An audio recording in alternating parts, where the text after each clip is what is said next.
Good morning everyone. स्वागत है आप सभी का विजडम एजुकेशन पे। आज 1 अगस्त 2021 है। दैनिक जागरण के राष्ट्रीय संस्करण का कंप्लीट न्यूज एनालिसिस करेंगे जो यूपीएससी, स्टेट पीसीएस या किसी भी वनडे एग्जाम के प्रीलिम्स, मेंस और इंटरव्यू तीनों ही पर्सपेक्टिव से इंपॉर्टेंट होगा। दैनिक जागरण का जो न्यूज़पेपर है प्रत्येक दिन मैं अपने टेलीग्राम चैनल पे डाल देता हूँ। आप लोग जाकर के टेलीग्राम चैनल ज्वाइन कर सकते हैं। लिंक आपको डिस्क्रिप्शन में मिल जाएगा या जो पहला कमेंट होगा वहाँ पे मैं लिंक डाल दूंगा अपने टेलीग्राम चैनल का। विजडम एजुकेशन के नाम से हमारा टेलीग्राम चैनल है, ज्वाइन कर सकते हैं आप उसे। देखो फर्स्ट पेज पे जो ये न्यूज़ है, इस न्यूज़ को आप देख सकते हैं। किसान आंदोलन के चलते अडानी ग्रुप ने लॉजिस्टिक्स पार्क बंद किया। देखो मेरा मानना है कि आंदोलन करना आपका अधिकार है, वैधानिक अधिकार है, आपको संवैधानिक अधिकार है। बावजूद इसके कोई ऐसा काम नहीं करना चाहिए जिससे लोगों की ज़िंदगी को प्रॉब्लम हो या देश की विकास को हानि हो। लॉजिस्टिक्स सेक्टर भारत का सबसे इम्पॉर्टेंट सेक्टर है। इंडिया के 12 कोर सेक्टर में लॉजिस्टिक्स सेक्टर को काउंट किया गया। और साथ ही साथ लॉजिस्टिक्स के बारे में मैं आपको ये भी बता दूं कि जो हमारे वाणिज्य मंत्रालय ने चीन को इनकाउंटर करने के लिए या विदेशी कंपनी को भारत में आमंत्रित करने के लिए उन्होंने जो 6 सेक्टर की पहचान की है जिसमें भारत को सुधार करने की ज़रूरत है। इन 6 सेक्टर में एक सेक्टर लॉजिस्टिक्स है। तो आप समझ सकते हैं लॉजिस्टिक्स का कितना इम्पॉर्टेंट रोल हमारी ज़िंदगी पे है। तो इसलिए इस तरह का कार्य नहीं किया जाना चाहिए। बहरहाल आप लॉजिस्टिक्स के बारे में और अधिक जानकारी प्राप्त कर सकते हैं। अब देखो यहाँ पे इस टिप्पणी को भी आप देख सकते हैं, बहुसंख्यकों के धर्म परिवर्तन से कमजोर होता है देश। तो एक बार इसको देख सकते हैं।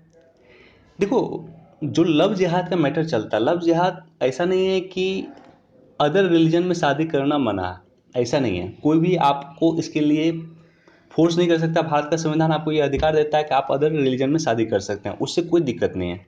दिक्कत तब ये होती है जब आप अपनी आइडेंटिटी छुपा के किसी को बताते हैं और उससे शादी करते हैं, उसके बाद अपनी आइडेंटिटी बताते हैं। ये गलत बात है। मान लो आप मुस्लिम हो, किसी लड़की से प्यार करते हो, उसी नाम से आप प्यार करो, लेकिन आप शादी के बाद उसको बताते हो, आप उसको अपना हिंदू नाम बता देते हो और बाद में शादी के बाद उसे अपना मुस्लिम नाम बताते हो, तो ये एक तरह से धोखाधड़ी है। तो इसी को लेकर के जो है हमारे देश में अभी हाईकोर्ट वगैरह सख्त हुई है और कई जगह हम देख रहे हैं कि इस तरह से चल रहा, मूवमेंट चल रहा अभी। बाकी ये हॉट स्प्रिंग की घटना है, ये सब न्यूज़ चर्चा में है लगातार। चीन का जो इशू है वो लगातार चर्चा में है। स्पेशल वीडियो मैंने बनाया था चीन को लेकर के, जाकर के आप वहाँ से देख सकते हैं। और साथ ही साथ अभी देखो ये जो मंथ चल रहा है, ये मंथ चल रहा है आपको अगस्त। अगस्त से अगस्त क्रांति आपको याद होगा, 1942 का अगस्त क्रांति जो है भारत के सबसे इम्पोर्टेंट क्रांति में से एक है। तो असहयोग आंदोलन की कामयाबी का गवाह है ये स्कूल। तो जब भी न्यूज़ कभी चर्चा है इस तरह से, जैसे अगस्त क्रांति आने वाली है तो उसको लेकर के चर्चा आएगा, तो आपको एक बार देख लेना अगस्त क्रांति के बारे में। और आज के इस न्यूज़ में असहयोग आंदोलन के बारे में चर्चा है, तो आपको असहयोग आंदोलन के बारे में बेसिक जानकारी जरूर होना चाहिए। असहयोग आंदोलन का क्या क्या कारण था और असहयोग आंदोलन की शुरुआत कैसे हुई थी और असहयोग आंदोलन को खत्म क्या किया गया था। और साथ ही यूपीएससी पर्सपेक्टिव से अगर आप देखोगे तो बहुत सारे ऐसे प्रोविजन किए गए थे जो असहयोग आंदोलन में पहली बार किए गए थे। और गांधी जी की कुछ थ्योरी असहयोग आंदोलन जो थी वो चेंज हो गई थी सविनय अवज्ञा आंदोलन में। एक मैं बेसिक एग्जांपल बताता हूँ ताकि आपको पता चलना चाहिए कि असहयोग आंदोलन को कैसे पढ़ा जाए।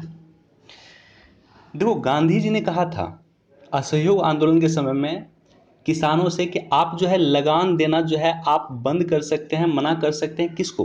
तो लगान देना आप मना कर सकते हैं अंग्रेजों को, लेकिन जो भारतीय जमींदार होंगे आप उसको लगान देना नहीं मना करें।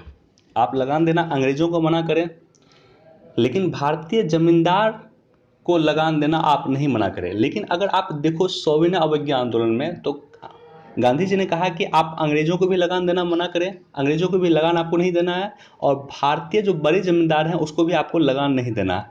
तो इस तरह से समय और परिस्थिति के अनुसार गांधी जी ने अपना थ्योरी चेंज किया था। और ये सब बेसिक पॉइंट है जिसपे यूपीएससी भी क्वेश्चन पूछा हुआ।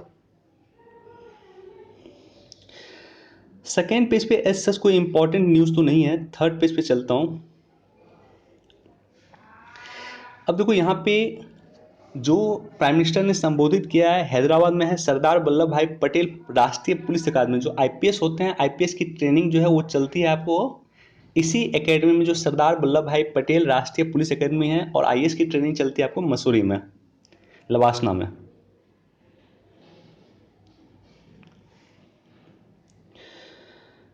बाकी कोई इंपॉर्टेंट न्यूज़ नहीं, लेकिन अगर आपको देखना है तो इसको एक बार जरूर देख सकते हैं आप। और कानून बनाने के बाद तत्काल 3 तलाक के मामले में आई कमी, तो ये तो सबसे इंपॉर्टेंट है। और साथ ही साथ 3 तलाक का बेसिक प्रोविजन क्या है वो आपको जानकारी होना चाहिए। क्योंकि इस सब टॉपिक पे काफ़ी पुरानी टॉपिक और मैंने कई बार डिस्कस किया, इसलिए मैं इस पर डिस्कस नहीं कर रहा हूँ। अब देखो ये काफ़ी इंपॉर्टेंट है, ये पॉलिटिकल सेक्शन है और इस पर काफ़ी चर्चा किया जा सकता है। धर्मार्थ दान के लिए समान संहिता को सुप्रीम कोर्ट में याचिका, यानी धर्म के आधार पर जो दान होता है उसको भी आप समान संहिता दीजिए। देखो भारत में क्या है कि अल्पसंख्यकों को काफ़ी अधिकार, विशेष अधिकार दिया गया है जो बहुसंख्यकों को कंपेयर है। और अल्पसंख्यक कौन है भारत में? नॉर्मली जो हमारा अनुच्छेद 29-30 के अनुसार जो है मुस्लिम, पारसी और ईसाई, ये जो 3 अल्पसंख्यक हैं मुस्लिम, पारसी और ईसाई, इससे अपना अलग से इंस्टीट्यूट बनाने की स्वतंत्रता है। अनुच्छेद 30 के अनुसार ये अपना से अलग संस्था बना सकते हैं, धार्मिक संस्था बना सकते हैं, धार्मिक प्रचार प्रसार कर सकते हैं और साथ ही साथ उसे अनुदान भी दे सकते हैं, अनुदान भी प्राप्त कर सकते हैं, मुस्लिम, ईसाई और पारसी। लेकिन जो हिंदू कम्युनिटी है, और हिंदू ही नहीं, हिंदू के साथ इन्होंने शामिल किया है हिंदू को, जैन को, बौद्ध को और सिख को। ये जो चारों हैं, हिंदू, जैन, बौद्ध और सिख, ये सब अपना धार्मिक संस्था नहीं बना सकता है या धर्मार्थ दान जो है इसको कलेक्ट नहीं कर सकता है। तो ये एक तरह से कह सकते हो माइनॉरिटी को ज़्यादा अधिकार दिया गया। तो इसी को लेकर के सुप्रीम कोर्ट में याचिका गई है कि आप अगर माइनॉरिटी में, और माइनॉरिटी में विशेष करके आप 3 कम्युनिटी को, मुस्लिम, ईसाई और पारसी को अगर ये अधिकार देते हैं तो अन्य कम्युनिटी को भी ये अधिकार दें। समान नागरिक संहिता या समान संहिता यहाँ पर भी लागू होना चाहिए। अब देखते हैं इस सब मामले पर जो है सुप्रीम कोर्ट की टिप्पणी जो है सबसे अधिक इंपॉर्टेंट होगी।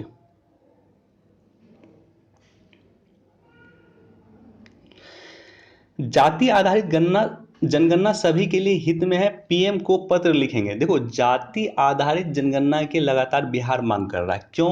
क्योंकि जाति के आधार पर अगर डेटाबेस होगा तो उसके आधार पर वो इम्प्रूवमेंट कर सकते हैं। बिहार का ये कहना है। केंद्र सरकार ने जाति आधारित जनगणना करवाई है लेकिन वो अभी तक प्रकाशित नहीं किया, और साथ ही साथ बिहार सरकार ने रिक्वेस्ट किया तो फिर बिहार के रिक्वेस्ट को नहीं माना। तो इससे पहले अगर आप देखोगे तो तमिलनाडु एक ऐसा स्टेट है जिसने भी केंद्र से रिक्वेस्ट किया है कि जाति आधारित जनगणना को रिकॉर्ड हमें दीजिए। तमिलनाडु को रिकॉर्ड नहीं दिया केंद्र सरकार, तो उसके बाद तमिलनाडु ने अपना खुद का सेंसस करवाया था।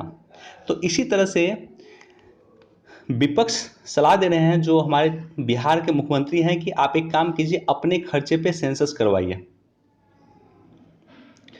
अब देखो ये जो काफ़ी इंपॉर्टेंट मेकेदातु परियोजना है, आपको पता है कि तमिलनाडु और कर्नाटका के बीच में कावेरी नदी विवाद है, और कावेरी नदी विवाद में जो है कई सारे बांध बने हैं, उसको लेकर के भी विवाद है। और एक बांध जो है मेकेदातु परियोजना, मैं एक अलग से उसका एक पिक्चर डाल दूंगा कि कौन कौन सा परियोजना और किस किस परियोजना को लेकर के विवाद है, मैं टेलीग्राम चैनल पे पोस्ट कर दूंगा। तो मेकेदातु परियोजना को लेकर के तमिलनाडु और कर्नाटका में विवाद।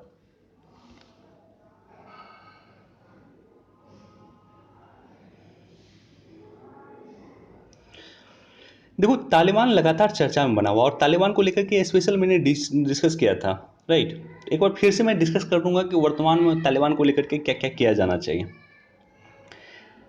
देखो ये रिसेंट एग्जाम्पल में सबसे इंपॉर्टेंट विवाद जो मुझे दिखा है वो दिखा है असम मिजोरम सीमा शांत शर्मा ने एफआईआर पर उठा।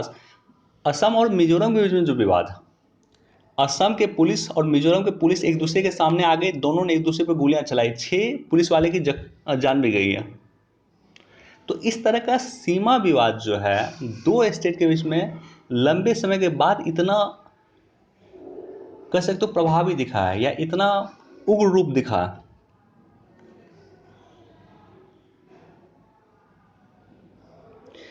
छोटे लेन देन की से लॉन्च हो गई डिजिटल करेंसी। देखो डिजिटल करेंसी का बहुत सारा फायदा है, इसको लेकर के आरबीआई काम कर रही है, और कल जो है ई रूपी लॉन्च करेंगे प्राइम मिनिस्टर। देखते हैं कि ई रूपी में क्या है।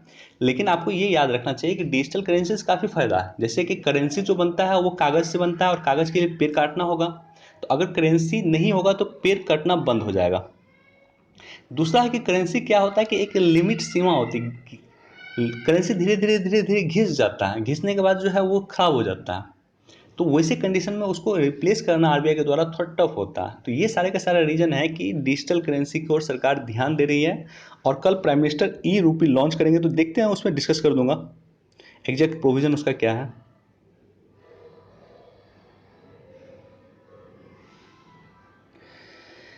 इसको जरूर पढ़ लें आप लोग, तालिबान इशू है, लेकिन मैं डिटेल से बाद में डिस्कस कर दूंगा। यद्यपि तालिबान के बारे में मैंने डिस्कस किया है, जो बेसिक कॉन्सेप्ट है उसके लिए मैं एक अलग से वीडियो बनाया हूँ, देख सकते हैं आप। लेकिन तालिबान का एग्जैक्टली वर्तमान में क्या क्या चल रहा है देखो। तालिबान का दावा है कि 85% अफगानिस्तान के क्षेत्रों पर तालिबान ने कब्जा कर लिया। अमेरिका का कहना है कि 90% अपने सैनिकों को अमेरिका ने वापस ले आया।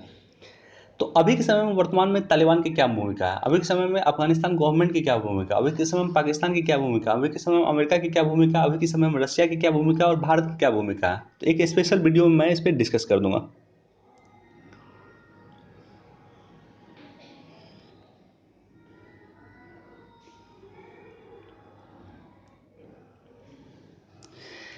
ये सबसे इंपॉर्टेंट न्यूज़ है और आज का सबसे महत्वपूर्ण न्यूज़ कह सकते हैं कि भारत आज बनेगा यूनाइटेड नेशन सिक्योरिटी काउंसिल का अध्यक्ष।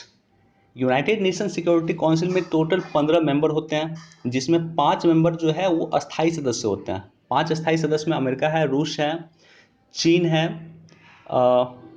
ब्रिटेन है और फ्रांस है। और 10 अस्थाई सदस्य होते हैं। 10 अस्थाई सदस्य 2 वर्ष के लिए चुने जाते हैं।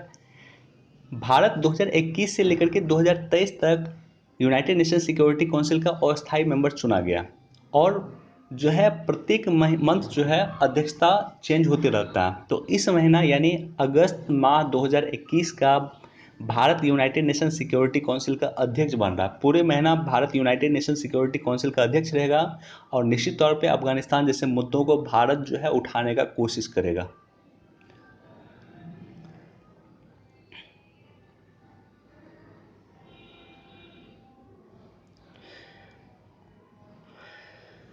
चलिए, आज इतना ही था। वीडियो देखने के लिए धन्यवाद। Thank you so much. Please do like share and subscribe. Thank you.